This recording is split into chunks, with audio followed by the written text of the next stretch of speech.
Greetings once again everyone, and today the APS-C camera world is blessed with a new manual focus extreme bright aperture lens, the Brightin Star 35mm f/0.95. It's $200 or £200 here in the UK, and it'll be available for Canon EOS M, Nikon Z, Sony E, Micro Four Thirds, Fuji X and Canon RF mount cameras, and as I mentioned, it offers an APS-C image circle, not full frame, although if you do mount it onto a full frame mirrorless camera, as you can see here, it offers surprisingly good coverage.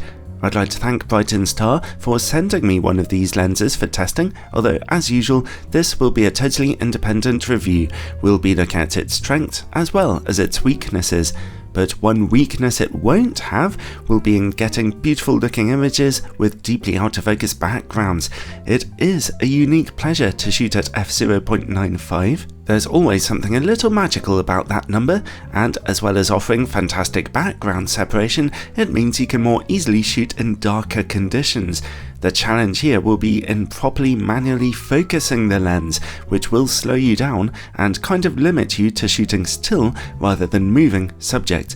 And 35mm on an APS-C camera is a standard field of view, lovely and versatile for all kinds of photography.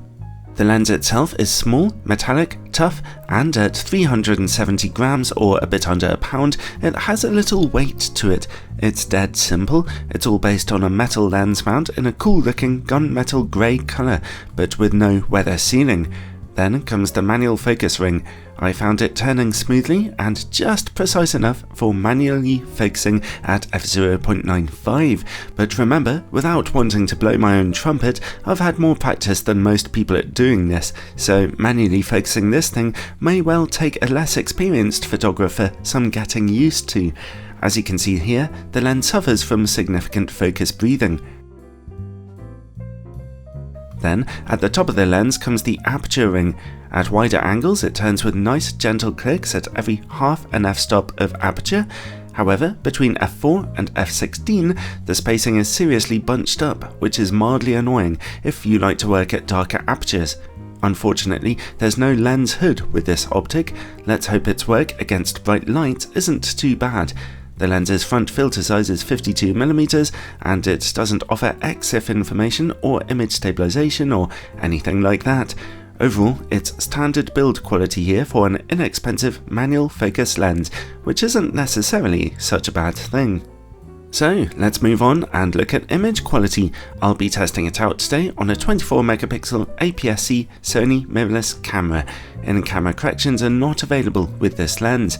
At f/0.95 there is some sharpness and acceptable contrast to be seen in the middle, but we're also struggling with ghosting on contrasting edges, along with a little magenta colour fringing, and the corner image quality, the less said about that the better. Stop down to f1.4 and those corners look the same. Back in the middle we're seeing loads more sharpness and contrast, but also some very striking magenta fringing. That fringing hangs around at f2 and even f2.8, although at f4 it's finally gone. Over in the corners now we see decent sharpness, although this time there's blue and red colour fringing to be seen. At f5.6, image quality in the corners is the best it gets. The lens stays this sharp until you stop down to f16, where diffraction softens the image. Overall, it's not a great performance here, and the lens is particularly susceptible to lateral chromatic aberration. However, even at f/0.95 there is some sharpness to be seen in the middle of the image. Let's see about vignetting and distortion now. The lens projects barrel distortion, which is noticeable but not strong. Even at f/0.95, vignetting is very low, a result of the lens's large image circle. Stop down to f1.4 and the image corners fully brighten. The lens's minimum focus distance is a nice 37cm, getting you decently close to smaller subjects. Quite often, less expensive f/0.95 lenses see their image quality fall apart as soon as you get even slightly close to just about anything, but impressively, close-up image quality here is okay at f/0.95. f1.4 looks about the same, but f2 gets pretty sharp here. Let's see how well the lens works against bright lights now, and it's a disaster, as you can see, with all kinds of flaring problems. Stop down and they're reduced, but still a serious issue here.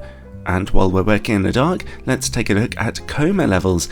Chroma smearing is rather strong on bright points of light in the image corners here at f0.95. There's only a tiny reduction at f1.4, but at f2 and f2.8 it's virtually gone, to be replaced by sun stars. Stop down to f5.6 and those sun stars get a little stronger and better defined, but that is as big as they get. Next, bokeh. Backgrounds that are more deeply out of focus look lovely and soft here. Some backgrounds which are a bit nearer can look pretty rough and outliney though, unfortunately. And related to bokeh comes longitudinal chromatic aberration. There are quite serious problems here too, at f0.95. Even stop down to f2 it's still quite a problem. At f2.8 it's still there, but at f4 it is finally going away. Overall, this is a lens with a very low price point and correspondingly low image quality. There's just no other way to see it. However, it does have better close-up image quality than some other inexpensive f0.95 lenses I have tested, and of course, it can still take some beautiful images for you, so long as you're not picky about its technical performance.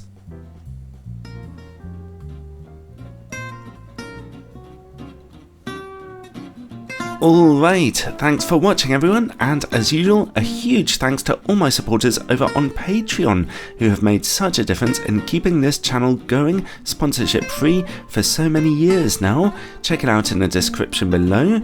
Supporters get all kinds of extra bonus content, and I think warm and happy thoughts about them almost every day. God bless everyone.